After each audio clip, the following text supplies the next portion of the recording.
پاکستان میں افغانستان سے لائے گئے غیر ملکی اسلحے کے استعمال کے ثبوت پھر منظر عام پر آ گئے۔ خیبر باجوڑ، شمالی اور جنوبی وزیرستان، مستونگ اور شوپ میں خارجیوں کے خلاف آپریشنز کے دوران بھاری مقدار میں غیر ملکی اسلحہ، گولہ بارود اور دھماکہ خیز مواد برآمد ہوا۔ فتنۃ الخوارج کا غیر ملکی اسلحے کا استعمال افغان عبوری حکومت کے دعوے پر سوالیہ نشان ہے۔ یورو ایشین ٹائمز کے مطابق فتنۃ الخوارج کی کارروائیوں میں غیر ملکی اسلحے کا استعمال ہو رہا ہے۔ پاکستان میں افغانستان سے لائے گئے غیر ملکی اسلحے کے استعمال کے ثبوت پھر منظر عام پر آ گئے۔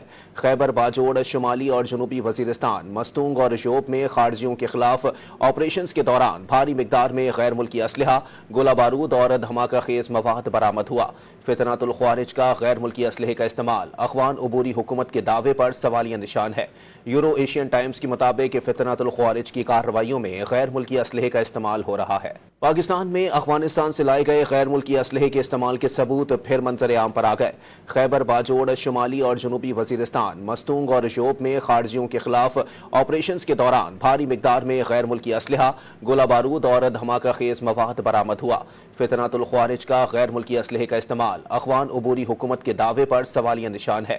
یورو ایشین ٹائمز کے مطابق فتنۃ الخوارج کی کارروائیوں میں غیر ملکی اسلحے کا استعمال ہو رہا ہے۔